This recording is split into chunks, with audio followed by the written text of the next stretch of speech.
You got to wonder what, if you've watched any of these interviews, like I started chuckling there, what we talk about before we start rolling the camera.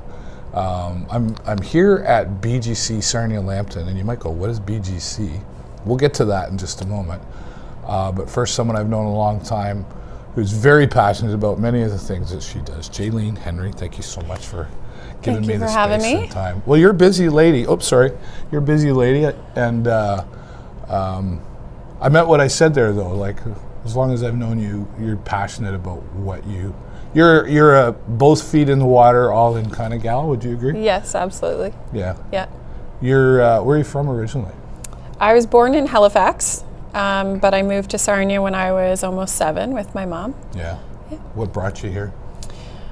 Oh, my mom and my dad had split up when I was 3, and Okay. my mom's family was from Sarnia, so she waited till I was a little bit older. She could communicate that to me while we were leaving, and we sold our belongings and got on a train and moved into a 1-bedroom apartment in the south end of Sarnia with my grandma. Wow. So single mom. Yep. And, that was a couple years ago. Yeah. So different times for, like, we hear the words single mom today and we go, oh yeah. Back then it was a different response, wasn't it? Yeah, I don't think it was as widely known or talked about, or it was looked at in a different light. But my mom always worked to support me. My grandma was there to help us out when we moved here and didn't have a place to go. We eventually got our own place, my mom and I. Yeah. But yeah, it's more rare now to see couples still together, or a dual parent household. Right. Absolutely. Yeah. Yeah. And that's and that's something that's connected to you tremendously is helping youth, and you've done that in different aspects, but because you were at Rebound before, I think. Yeah, I worked at the Hub for a couple years at Rebound, and prior to that, I actually, when I graduated from the Child and Youth Worker program, I did move back out to Nova Scotia for a year. Oh, okay. And I worked they have what's called Homebridge Youth Society out there. It's a series of group homes, so there were 5 group homes that I worked in out there. But I always came back to Sarnia. I love Sarnia, so I was out there for a year. I moved back to Sarnia. Right. That's when I started working at the Hub. Right, and it's beautiful out in the East Coast. It is beautiful, right? yeah. And the people are like super friendly. Yes. And but you said I love Sarnia. What is there a key element in there that makes you say I love Sarnia? I just think that it's the community and the relationships that I have with people. I had a really hard time leaving that, and I didn't get that same experience when I lived out east. Right. I don't know if that's because Sarnia is smaller or because I had lived here most of my life, but I missed that aspect of it. Yeah, and you've done other things. Like, I remember you like from the serving industry too. Oh yeah. Right? She's like, oh yeah, you had to bring that up. I worked in half of the restaurants and bars in Right. Sarnia, Niagara Falls, when I went to school there. Yeah. And getting yourself through school, was that hard? Yeah, I worked really hard with school. So right out of high school, I went to Niagara College for journalism. And I got OSAP at the time, and I worked at the school bar. Right. I played varsity basketball, so I worked when I could when we were in town. And then I worked and paid off my OSAP myself. Yeah. But then in my mid-20s, I had moved back to Sarnia. I decided to go back to school. Journalism wasn't what I loved. It didn't have my heart. I love writing, but I wanted to do something that meant more to me, that I could give back. And I went to the Child and Youth Worker program at Lambton College, and I worked in the bars and the restaurants, and I would work a shift and I would buy a textbook, and I would work a shift and buy a textbook. I was really grateful that in my second year of CYW, I got a scholarship.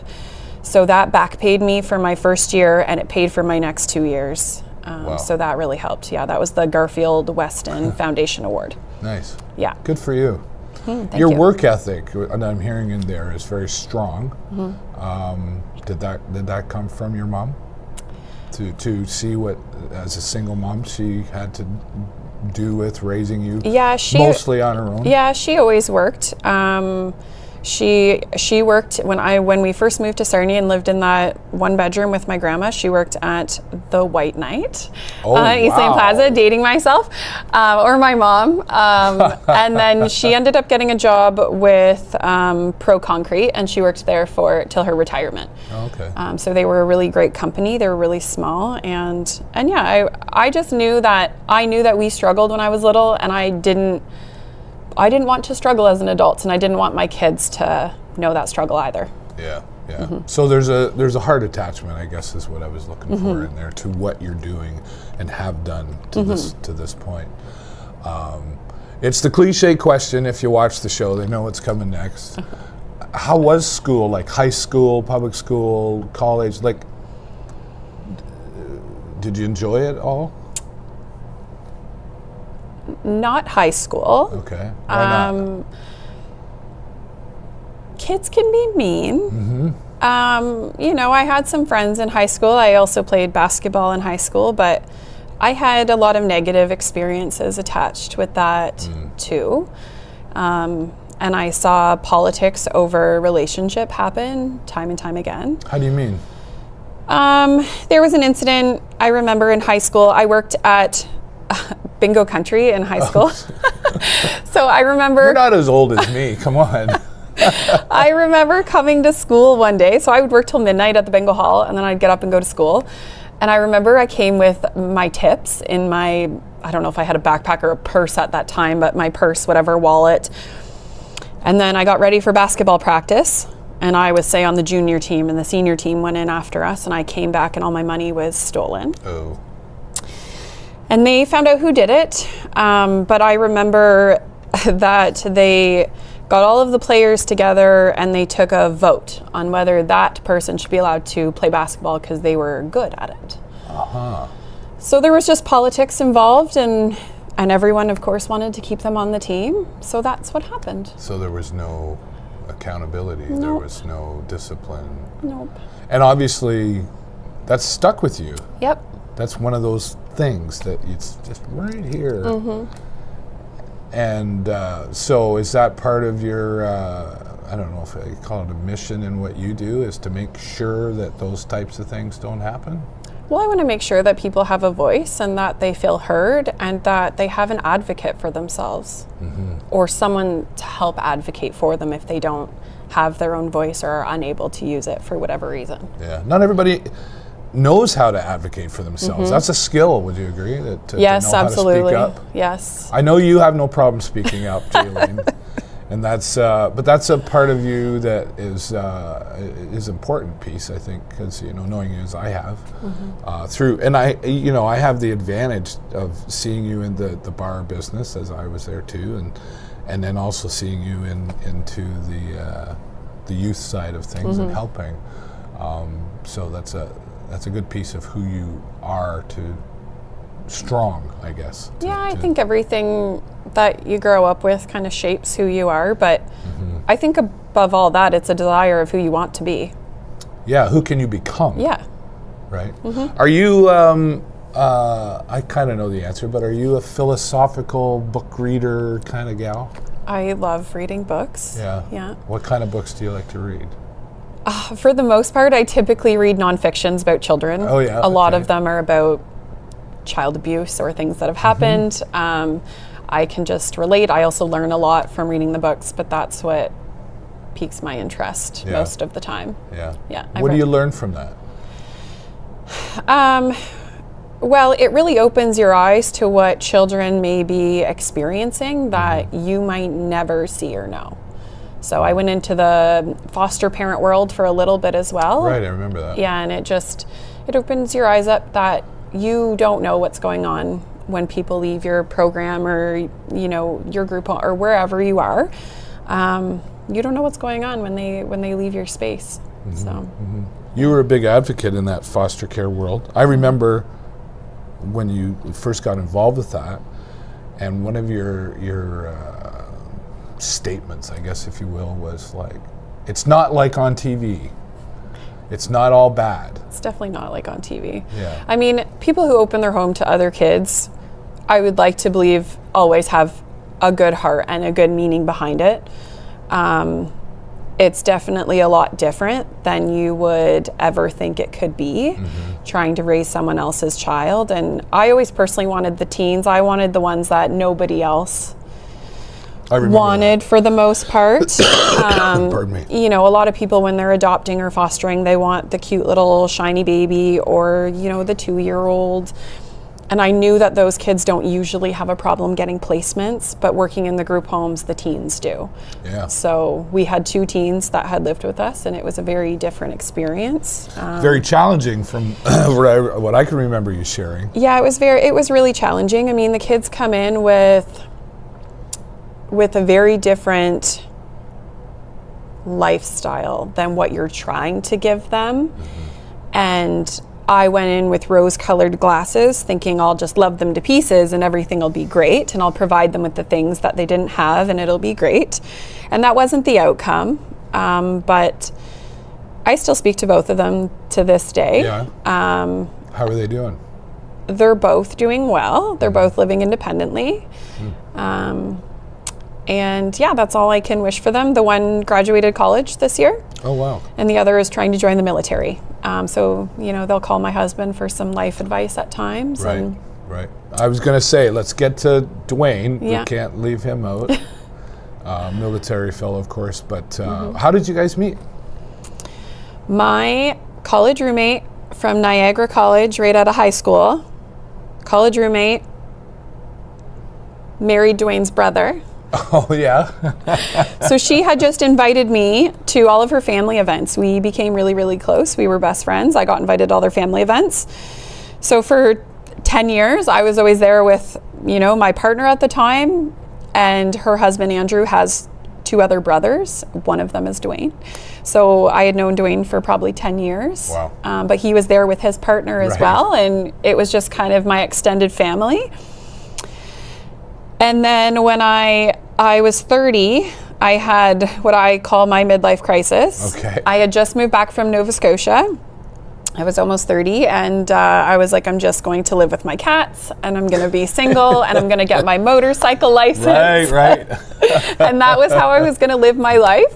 And I knew 2 people at the time that I was friendly with that had bikes, and one of them had passed away, and the other was Dwayne. So I messaged him. He was still with his partner at the time, but I was like, teach me about my bike. I want to know, I don't want to be that girl that, you know, doesn't know about her bike. Right. So that was how that communication started. Right. Yeah. And then timing came along and it was... Yeah, timing happened, and he had split from his partner, and a little while after, he really enjoyed doing the Tough Mudders. They were a little bit for military, but he liked pushing himself physically, and he had tickets, and he asked me if I would do it with him. Wow. I assumed it was a 5K. And it was how long? It ended up being an 18K up the Barrie ski hills. Wow, good for you. Yeah, so we did that for our first date. Well, maybe that was a test. Maybe. Right. And you've been together ever since. And, yeah, since 2016. Yeah, right. And coming out of that, you've got 2 young boys, right? What are their names? Yeah, Everett is 6 and Cade is 4. Yeah, right. And in the time that you were foster parents, you had Everett, and Cade was fairly young. Yeah, still. our last foster kiddo moved out when Cade was a couple months old. Right. Yeah. Right. So challenging. Like, did you ever struggle with, I know for me it'd be a struggle, even though I'd consciously be saying, okay, I have to treat them all the same. Did you ever struggle with like putting the foster child ahead of your own or vice versa? How'd you balance? Well, I think I probably did quite a bit in the beginning, trying to get to know them, for them to get to know us, and to feel like I always wanted them to feel like they were a part of our family. Right. So I never segregated our kids versus our foster kids. If we did something as a family, they were always included if they wanted to be. It did become a little bit of a struggle with certain behaviors that teenagers would naturally have, and going to certain family events. Also with the challenges that came with them, with certain, disabilities that they might have. Certain family events were challenges for them. Family events were really overwhelming for them. Why is that? probably because they weren't used to it. They haven't had a consistent family, or it just looked different from what they were used to. We were, you know, when you haven't had something your whole life and you're 16, 17 years old, and we try to put you in this kumbaya Christmas moment and with all the extended family and aunts and uncles and cousins. And everybody getting along and loving each other. Right. And I think it's just really overwhelming for them. And out of that might come certain behaviors as well. And do you and Dwayne, do you feel like you had the result you were looking for? No, because our envision was that they would stay with us as our children would, and they moved out into independent living. It didn't quite end that way. Right. But I think we did the best we could in that time. And also in that time, we realized that our 6-year-old had some special needs himself. So his needs got a lot higher than we had anticipated a neurotypical child needs being. And I really think that our attention just needed to shift to him a little bit more. But you said that, you know, you still talk to both of them. We do. They're both doing well. Yeah. So, I mean, there must be some self-satisfaction that you've had a positive impact on these two lives. Well, yeah, we'd like to believe so. And I like that we still have that relationship, and I can continue to check in on them and wish them happy birthday. Right. Maybe you'll get invited to a wedding someday. Maybe. Right. Are they still in the area then, or? One of them is in the area. One of them lives probably about 2 hours out of town, but they'll take the train to Sarnia or Chatham, and we'll go and pick them up. We'll have lunch with them. Oh, nice. Yeah, every so often. And right. So it's a two-way conversation still going on. It's just, Yeah. Okay. Yeah. Well, good for you for taking that on, because that's it's no, seriously, Jaylene. Like I think it's a special kind of person to do that and do it genuinely. Yeah. Because like you say, that a lot of people want the little babies and stuff, and sometimes maybe that's a little self-serving. You know, maybe they don't have kids of their own or whatever. And so for you to do that, way to go. And let's talk a little bit more about Dwayne. He's a military guy. Yeah. And that's is that one like on TV? No. Away a lot? Well, away a lot, yes. Dwayne has been a reservist since he was 17 years old. Yeah. He's done a couple deployments. And right now he's a sergeant with the 1st Hussars. Yeah. And right now he enjoys teaching courses or going on course to enhance his skills or his knowledge. So that does take him away from home a little bit. Yeah. And he I don't know if we can say it all out loud. He might have to swear us in or something, but he's very involved in the military, and where does that come from for him? Is that in his family or he just? Well, his dad worked for GM. He built the military tanks for GM. Wow. But I think Dwayne always joined the military because he wanted to become a police officer. Right. Was how it started. That's what he took in college, and I think he thought that would help him get in. Right. Yeah. And what does he do now? He now works for the CBSA at the border. He's an officer at the border. He's still a sergeant with the Army, and then he also is a volunteer firefighter with the Plimpton, Wyoming Fire Department. Yeah, fantastic, right? Well, thank you, Dwayne, for your service. I know I've said that to him in person before, but I think it can't be heard enough. Wouldn't be me, that's for sure. So busy, because you're busy, he's super busy, and you've got 2 young boys, and one, Everett, really has special needs. And I know you shared that with me, and I've witnessed some of it, but can you share with everybody what exactly that is? Yeah, from probably about 1.5 years old, I knew that Everett would have a diagnosis. I just noticed that he wasn't kind of the same as every other kid in my life that I had known. How so? He was like a chaotic tornado at all times. Oh, wow. I used to try to describe him if people asked, put you in a small square room with those little bouncy balls, and if you just whipped it as hard as you could against the wall, that was my son. Wow. So I knew very early on that there were certain things about him. I just queried on my own whether it was autism or ADHD for sure was in the picture. He had certain autistic traits that we were looking at. But I got told for the next year that he's just a rough and tumble little boy, and you just don't see that very often anymore. He would, there were no safety concerns. Like, he had no fear. He lacked in certain social cues. He was delayed with speaking. But he would not stop running or jumping, or like that did not stop ever. So I know, I chased him one day. Oh my goodness, literally. Yeah, he's a lot. Yeah. And then it kind of evolved from there. I did reach out to a local agency in the beginning and asked for some supports. We were denied initially. I called back a year later when he was roughly 3, and we were helped at that time, and that's kind of where our journey to getting him some support and some additional diagnoses started. So what is the diagnosis?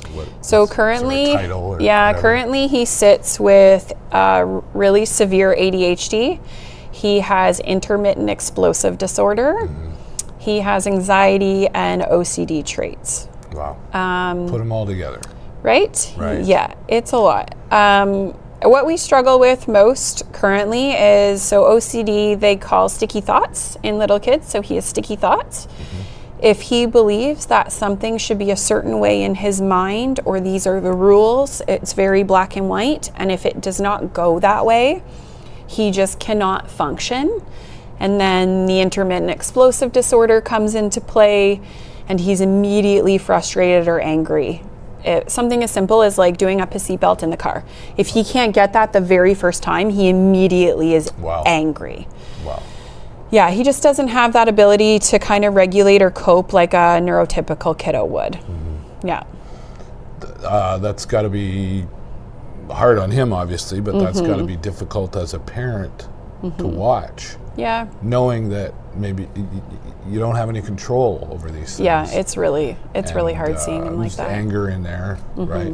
And yet, that being said, like, he's a great kid. Like, I've been around him, and I've seen him be super calm and super nice and polite, and he sits at the table properly. All those little things that we start to teach them at a young age.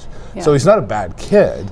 No, I don't think any kids are bad. No, right. He's just trouble processing, I guess. What's that? Well, he just has a hard time regulating his big feelings or his big emotions. And I think that, I can only hope that, like, I've worked with teens with intermittent explosive disorder. That one scares me the most. Mm-hmm. Sure.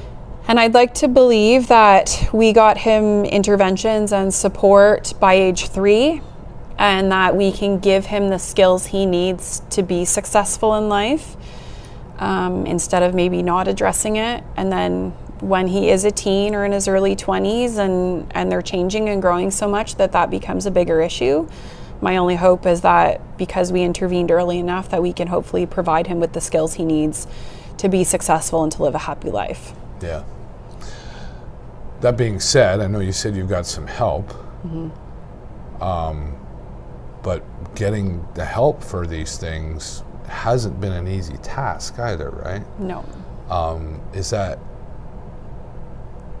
because this is something new, or it's not available, or what can you tell us about that experience?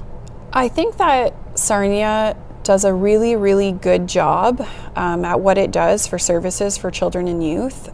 I think that there are systems in place created by people who don't have children with disabilities or who don't work directly in the system that they're creating. Right. And it limits what people here locally can do. I think that it really limits them. I call things tiki boxes. I don't like them. I think that working with kids should be a world of gray and not black and white. Yeah. Because there's no one kiddo that will be the exact same as somebody else. It's a good way to describe it, because it's a sensitive area to it's kind of like a baseball coach trying to teach football. Yeah. Right? There's no bat in football, so how do you or vice versa. So that it's been like that for a long time, I think. I can go back. I can say I had epilepsy. They discovered when I was 5. And that was, I was born in 69, so this is 70-something, right? Yeah. So epilepsy, what's that? Yeah. I had a friend who had Tourette's syndrome back then. what's that? And that so is that kind of similar? Is like, we know what this is, or do we know what this is? I don't think that any of it is new. I think intermittent explosive disorder is probably less heard of. And I've never heard it called that, other than from you. Yeah. Yeah, so it's exactly what it sounds like. You know, they go 0 to 100. Right. They just don't have that ability to process or think, like, maybe me buckling like mommy's right beside me, she could just help me. Like a neurotypical kid might process stuff that way. I'll just ask mommy for help. They might even cry. I can't do it. Right. Yeah. But I don't think it's new. I think maybe the combination of things, and to get that combination, we went through different things for various years, and we ended up seeing a specialist out of London. She's affiliated with a local agency, is how we met her, got the initial appointment, but she agreed to take us on and keep us on as her clients out of London, and she's been wonderful. She's given Everett his diagnoses and oversees his medications.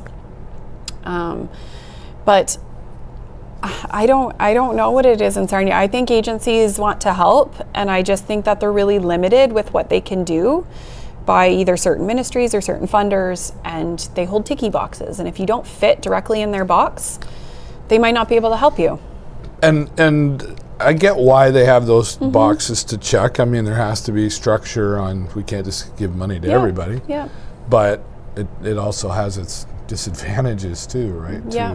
For someone like you who's trying to, you know, and it's got to be frustrating too, because you're who you are as, you know, how you've been educated, and then you're the executive director of BGC Sarnia-Lambton, so you're in that realm a bit.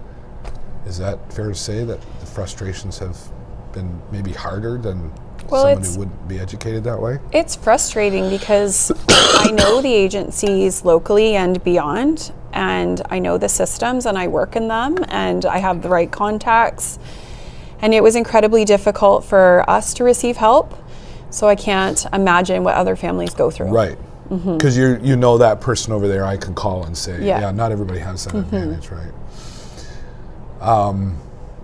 So how do we fix this? That's a good question.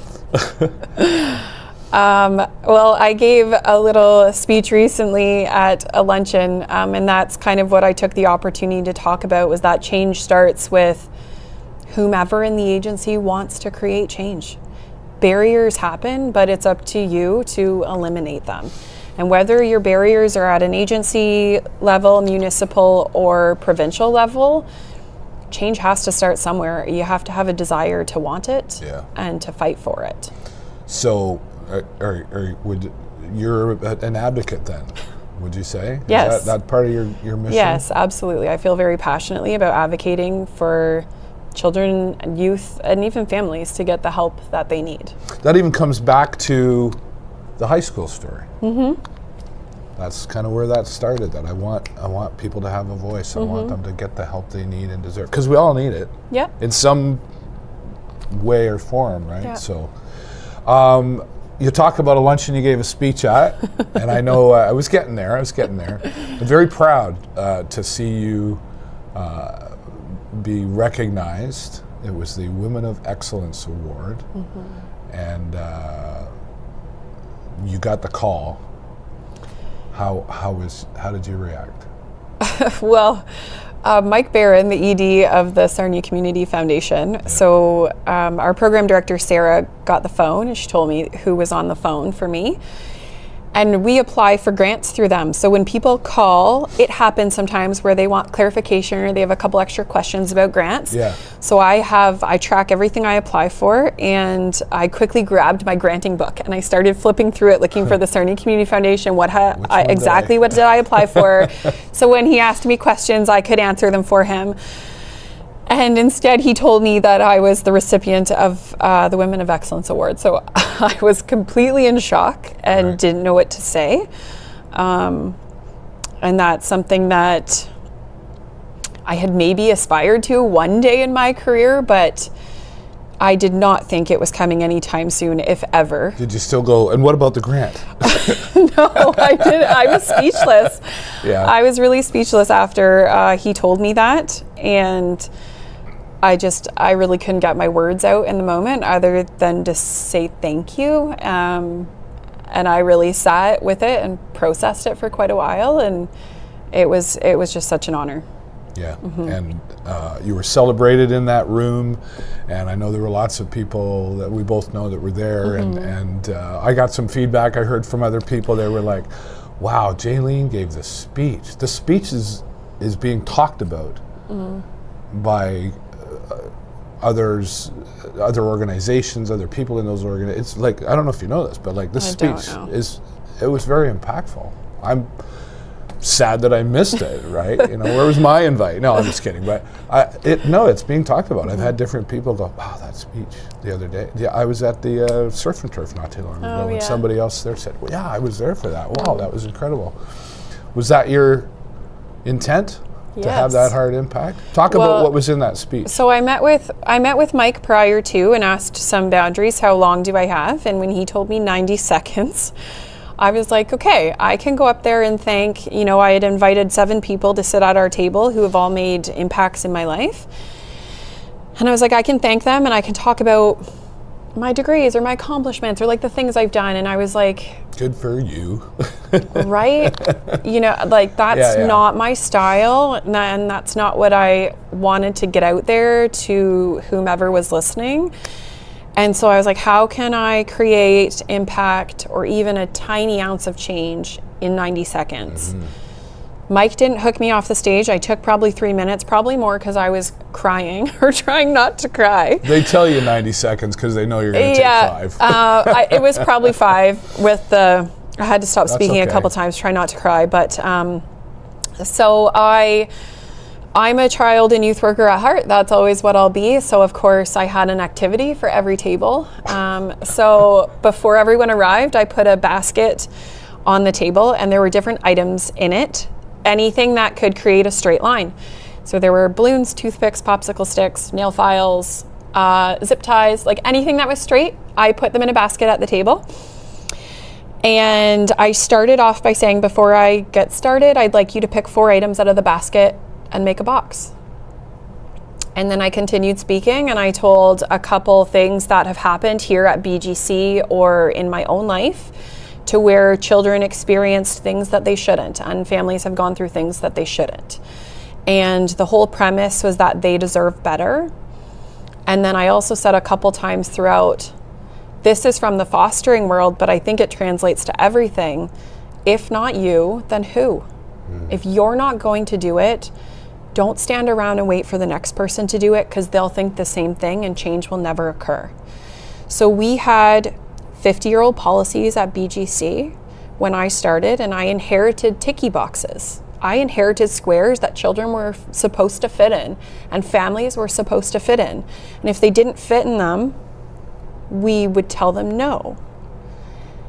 And over the last 3 years that I've been here, we have a really wonderful board that supports the vision I'd like to take the agency in and how I think it should go in that direction, and with the only intent of best serving children, youth, and families. And so we changed our policies, we adapted them. If there's a gray area... So you said from 50 years ago? BGC has been around for 50 years. Right. I'm sure they've adapted and changed the policies over 50 years. But I mean, I inherited the set of, wherever your ticky boxes come from, there's that set of policies that you're expected to abide by. I came in with that too. I'm no different than anyone else at an agency. But I had a vision to change it and got the board on board, worked with the staff and the people who are working frontline with our children, youth, and families. And how can we best serve them? I'm not going to shove a kid into our ticky box and say no to a family when we can help them. Right. We're not going out of our mandate. We're just doing the best job we can do. So in the speech, I kind of talked a little bit about that, and I ended with that square that you made, take one side away, pull one item up, and you've just taken the first step to remove that barrier for that family.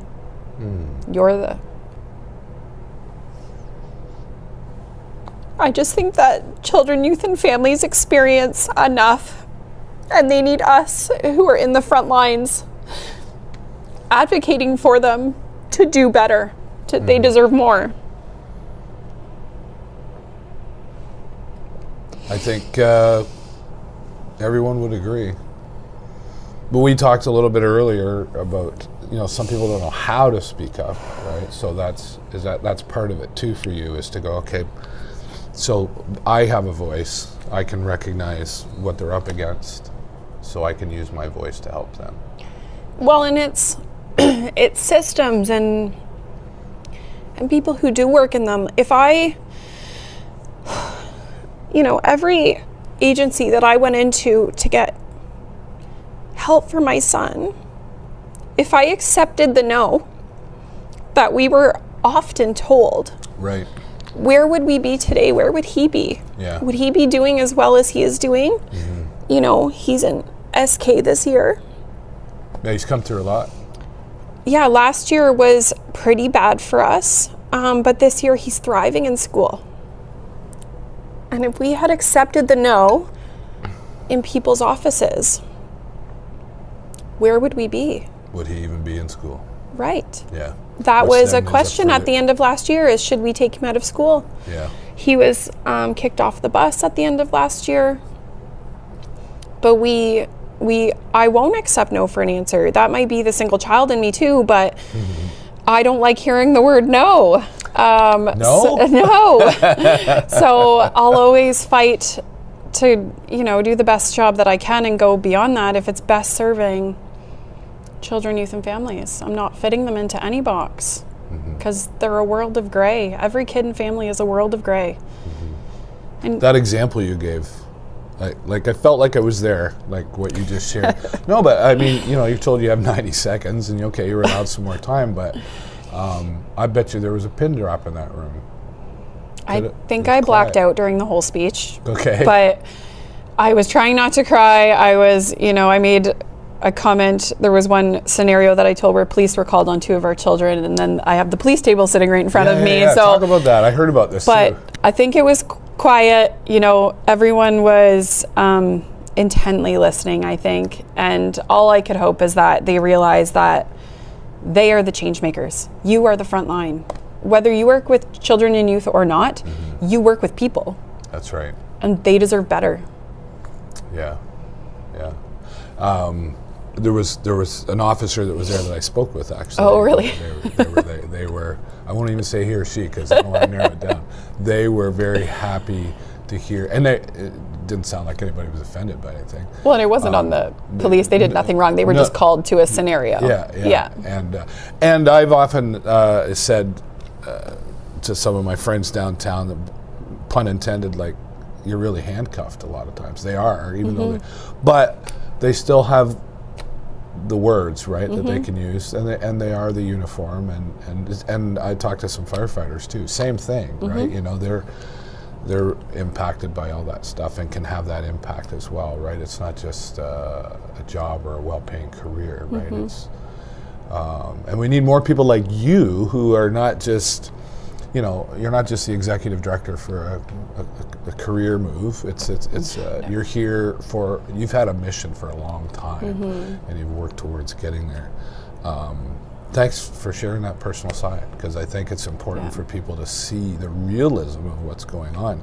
And BGC Sarnia-Lambton, okay, it's called BGC, formerly Boys and Girls Club, right? Yeah. Okay.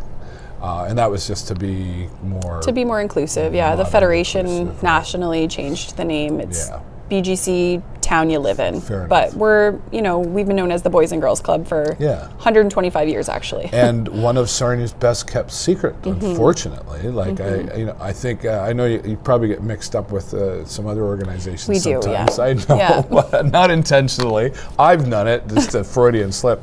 But I want to go back to a piece where you said you don't like no.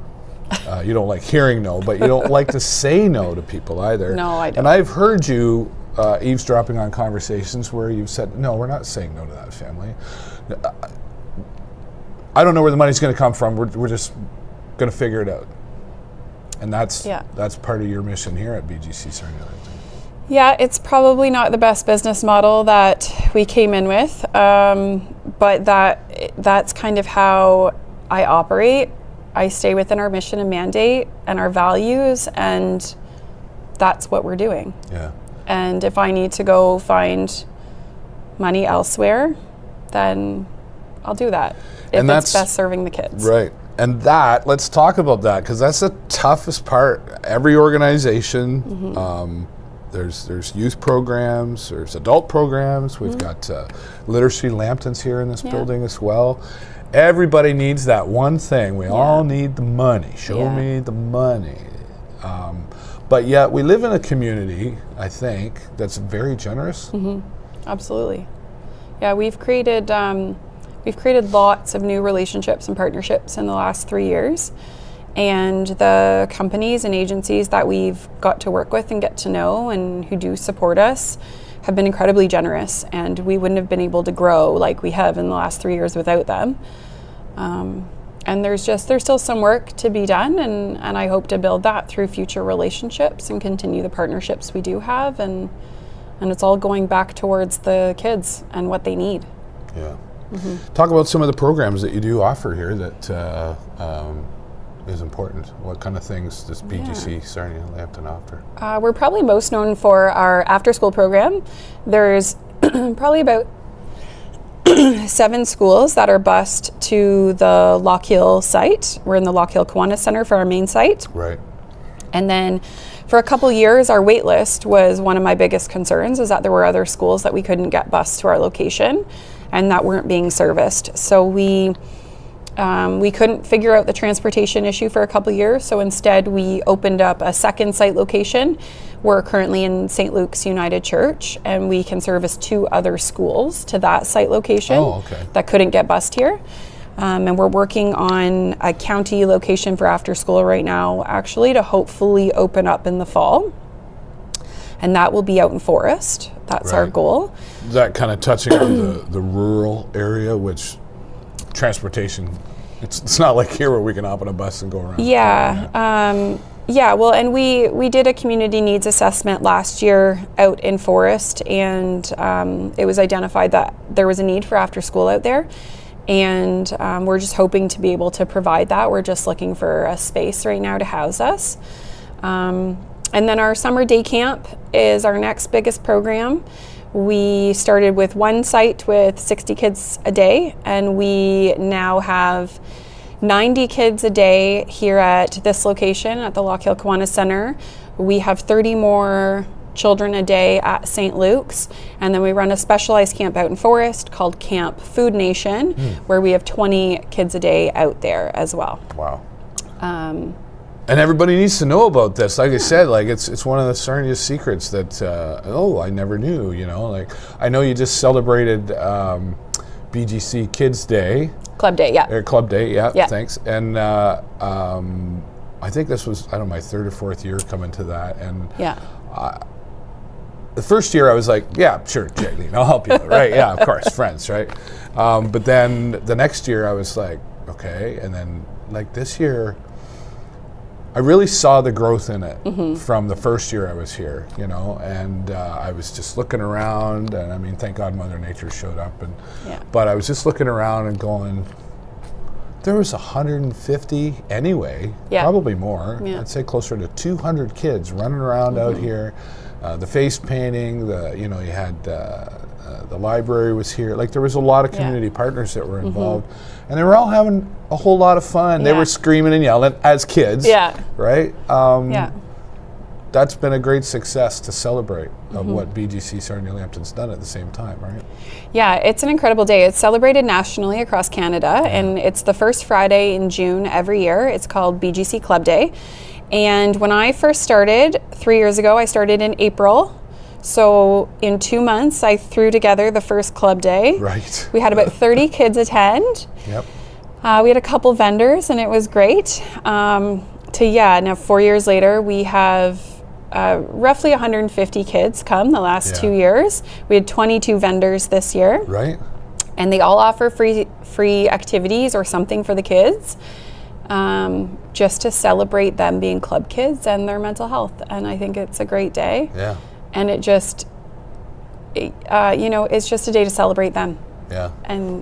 And who they are. The face painting is always popular for sure, but Yeah. I wanted to mention, like even Planet Fitness was here. Yeah, 'Cause they're a fitness, national partner. right? And fitness, it was great to see. I was talking Yeah. to, I think it was Kathy, the couple that was here from Planet Fit representing, and we talked about how physical health and mental health actually work together. Right? If they don't, the brain or the head doesn't know the difference between the body, right? Yeah. And I think we forget a lot about that. So it's great. I mean, what a better partner than Planet Fitness for that. And Sam's Scales and tails. Sorry, Sam. She's just a doll. I remember last year she talked me into holding the turtle, Sheldon, the turtle. Yeah, Sheldon. And Sheldon was back again this year. She's Yeah. like, oh yeah, I got to get another picture. And then I was holding a lizard of some sort. Yeah. I don't know what it was called. Ruby, I think was the Yeah. name. And that's just cool, right? To be able to have that kind of thing here. Yeah. And like you say, the Lambton County Library was here. Yeah. And like, There were lots, yeah. it just, like you said, 22, and they're like, you're going to need a bigger, you won't be able to have it here next year, Jaylene. know. You're going to need a bigger spot. I know. Yeah. Yeah. Congratulations on the Thank success you. of that. And I know, I mean, your leadership is a big part of it, but I know you do have a board and you do have people. You've got quite a team going on here. Yeah. Talk about them. Yeah, our board kind of came along with me. I was a member of the board years ago. That's how I kind of got involved with BGC, but the board kind of started around the same time that I did, and we're just this fall reaching capacity for our board right now until new terms come into play. And they've been incredible in seeing the vision and the growth that we had envisioned. And I sometimes have, pie in the sky ideas, and I'm a little impulsive, and I just want to do everything for the kids and the families. So they're really good at navigating that and reeling me in when I need to be reeled in, and then also seeing the potential for that service for them. And then our frontline staff, we grew. I think there were 7 or 9 staff when I started. We have 26 today. Amazing. And none of it could happen without them. They run everything frontlines. So they hear my vision and they contribute to what people are experiencing or having a hard time with frontline. We discuss that, and it's always, how can we help them? How can we help them? Because if not us, then who? And then do you get the feedback from the parents too that are involved, or even the kids? Yeah, sometimes. Really, it's sometimes immeasurable things that we see happen. Sure. And it's, the nonverbal kiddo that started with us that can now speak in sentences that we've had for 2 or 3 years. And it's just, there used to be a kiddo that wouldn't let us put them down. We had to hold them constantly through programming. And now they walk around and just play in the room. Like, it's little things like that that can't be measured. Progress, right? That really we see the value in, and that's why we keep doing what we're doing. And instead of discharging kids that don't fit into our ticky boxes, we've evolved. We've implemented 2 new positions for this summer called inclusion support worker positions. And we've started applying for funding to try to keep these positions through next school year. And that's our goal, to try to support some of the kiddos with higher needs, like my son, that would not be appropriate for any other camp or program. They wouldn't be successful. Right. So. Wow. You're doing so much, and your team's doing so much, and you said they reel you in once in a while, but don't stop being who you are. Keep throwing it out there. Just go, nope, don't like that one. Okay, well, I got a whole list right here. I know you do, and I know you shared something exciting with me. We can't throw it out there yet, but I'm really excited for it. But you do have an event coming up on the Duke. Yes. Talk about that. Hopefully, it's our first annual Duke Cruise coming up on July 17th. And we're hoping that this will be our first kind of pillar of our fundraising efforts. Yep. And we have really incredible sponsors that have come forward and helped us with our Duke Cruise. And we have a great DJ. We have Fabian Jagoo. Fabian's awesome. As our DJ coming on. back in the day. Yeah, and we have some snacks from Personal Touch from Paresh. And I think it's going to be a really incredible night. And because of our sponsors' help, all of the ticket sales will go directly into our children's programming. Amazing. So we're really looking to push the sales for that and get your friends and family to come on, and we're just going to have a great night. So anybody can go to this. Doesn't matter, like bring them from everywhere. I think we've got it in our calendar, Jennifer and I think we're going to be there for that. And I haven't been on the Duke yet this year, so it's been a couple years for me too. Right. Yeah. I'll be looking forward to that. And then I just want to go to like harass Fabian now. Like, he's just and there's a guy too, right? That's good to have as a community partner. He does so much for different organizations. He's a title sponsor for this event as well. And he's been really great, and his team is great. We work with them a lot, and we can't wait to have him on DJing, and I think it's just going to be a really great night. And it's party on the Duke. What can we say, right? It's a Sarnia staple. Is this a 19 plus only thing? Yes. It is, Okay. Adult so it is event. Party on the Duke. I want to make sure. Adult only event, When you're not here at the BGC, which is here in the Kiwanis Center on Lockhill Street, so people know, can people just walk in and see you and talk to you about how do I get my kid involved? My office door is always open if I'm here. The only time it's closed is if I'm on a meeting in the office, but my door is always open. Everyone who comes up our stairwell I say hi to, and they can always pop in. Yeah, you do actually. I've had several meetings with Jaylene, and there's always somebody, and that's good that you do that. Yeah, so they can always pop in and chat with me about whatever. Yeah, and we'll put all this information in the comments as well. I do want to ask you though, like, I mean, I know maybe not today, but like to continue the vision for what Jaylene has in mind for that voice.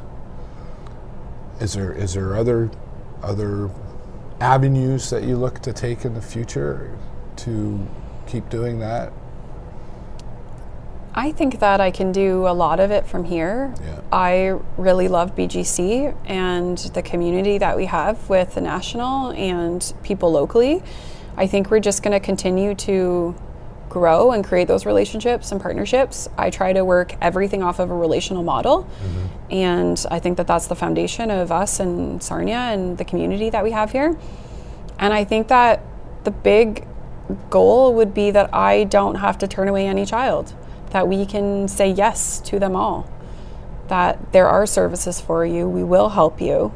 There's no reason why we have to turn you away, no matter what your needs are. Right now, we've already put into play that no matter what your financial need is, you can still attend here. And it's just some of those where the inclusion support workers will come into play, and we'll pilot that program this summer and see how that goes. But they've already started for the month of June, and it's already going really, really well. But our goal is that we can say yes to every kid. Thanks for being the voice, Jaylene.